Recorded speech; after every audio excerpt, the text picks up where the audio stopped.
एक यदि कोई खिलाड़ी स्टेट चैंपियनशिप में जीतता है तो उसको पूरे मोहल्ले के पूरे प्रदेश के लोग जानते हैं। एक आईआईटी जाता है तो उसको सिर्फ कॉलेज को और उसके घर के लोग जानते हैं। क्या होता है कि बच्चे पढ़ाई से और हर चीज़ों में मतलब बहुत मेंटली दबाव में जाते हैं वो, तो यहाँ पे हम लोग उनको फिजिकल एक्टिविटी कराते हैं। पूरा एक स्टैटिस्टिक्स बनाते हैं कि उसको क्या दिक्कत आ रही है या वो क्यों फेलियर हो रहा है किसी चीज़ के कारण, क्योंकि बच्चे के साथ बहुत सारी समस्याएं होती हैं, तो वो एक नहीं है।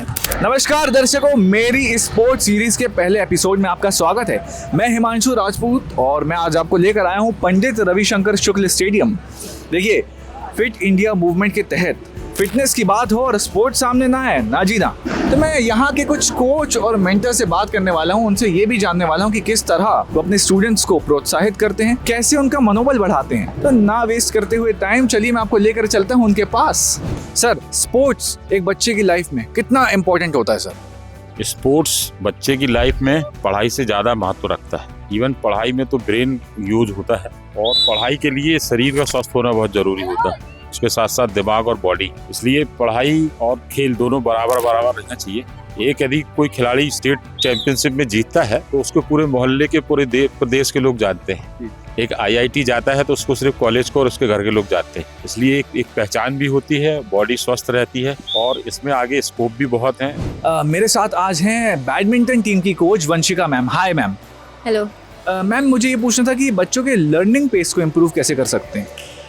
मतलब बच्चे खेलते अच्छा है, रोज़ डेली आ जाए, मतलब डिसिप्लिन अपन स्टार्ट करते हैं। डिसिप्लिन से पहले उनका डिसिप्लिन आता है, तो सबसे पहले ज़रूरी है कि बच्चा रोज़ आए, डेली आए। Every morning he has to wake up and every evening जो सेशंस होते हैं वो टाइम पे वो उठ के आए, तो वो उसकी पर्टिकुलरिटी को मेंटेन करता है, तो वो इम्पॉर्टेंट है। तो अगर वो रोज़ आए तो भी उसका लर्निंग पेस है वो इम्प्रूव हो सकता है उसमें।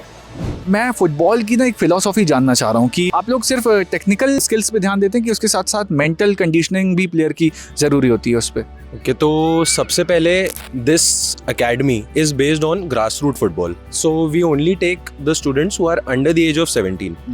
तो यहाँ पे जो भी एक्टिविटीज़ हो रही हैं बच्चों की डेली बेसिस पे, they are all tailored for them and for football, because this is a football specific academy. तो we focus on their diet, we focus on their daily workout, and like if they are coming for 6 days, so we divide the 6 days in different sections. तो हमारा aim होता है कि एक holistic development जो different age groups के हिसाब से वी डू दैट। जैसे 13 में you need not teach them more of the skills या ball work. You need to build the stamina. You need to teach them to play. So we do that. But at 17 level, you need specific skills. अगर कोई striker है तो we teach them how to score a goal. If somebody is a goalkeeper, we do that differently. So we have different coaches for different age groups, and the activities are according to it. Even we provide them with a diet chart, medical checkups and all that facilities that academies do. तो मेरे साथ है क्यूडो MMA के एक बहुत ही अच्छे coach. Sir hi. Hello sir, what's your name? Deepak Singh. Sir, मैं ये कह रहा था कि बच्चों के मेंटल प्रेशर को प्रेरित करने के लिए आप क्या सुझाव देते हैं सर? क्या होता है कि बच्चे पढ़ाई से और हर चीज़ों में मतलब बहुत मेंटली दबाव में जाते हैं वो, तो यहाँ पे हम लोग उनको फिजिकल एक्टिविटी कराते हैं। उनको एक मिक्स्ड मार्शल आर्ट है कूडो, उसकी प्रैक्टिस कराते हैं, जिसमें कि पंच, एल्बो अटैक और नी और सारी चीज़ें उसमें अटैक होती है। मिक्स्ड मार्शल आर्ट होता है जैसे बॉक्सिंग, किक बॉक्सिंग और वुशु, सारे मार्शल आर्ट मिक्स होते हैं। तो उनकी प्रैक्टिस कराई जाती है और साथ में उनको डाइट प्लान वगैरह बताया जाता है कि क्या उनको खाना है, क्या कब खाना है, कितना खाना है, तो उनसे उनकी प्रैक्टिस अच्छी होती है। तो मेरे साथ अभी हैं बास्केटबॉल टीम के और जो कि बहुत अच्छे और इंटरनेशनल कोच है कुलदीप सर जी। सर, कैसे हैं आप? मैं बिल्कुल ठीक हूँ। और सर, अगर कोई प्लेयर जो है वो कॉन्स्टेंटली फेल हो रहा है या उस पीक पे नहीं पहुंच पा रहा, तो आप उसको कैसे मोटिवेट करते हैं सर? पहली बात तो ये है कि हम उस प्लेयर को वो क्यों फेल हो रहा है किसी चीज़ से, तो वो उसके पर्टिकुलर हम चीज़ों पे जाते हैं। उसका हम पूरा एक स्टैटिस्टिक्स बनाते हैं कि उसको क्या दिक्कत आ रही है या वो क्यों फेलियर हो रहा है किसी चीज़ के कारण, क्योंकि बच्चे के साथ बहुत सारी समस्याएं होती हैं। तो वो एक नहीं है, फिजिकल भी हो सकती, मेंटली भी हो सकती है। तो उन चीज़ों के बारे में जब हम उनसे जानकारी लेते हैं, और कई बार बच्चा अच्छा करना चाहता है लेकिन वो कर नहीं पा रहा है, क्योंकि वो भी एक फिज़िकल उसके साथ संबंधित चीज़ें हैं, तो हम उस पर भी कंसंट्रेशन करते हैं।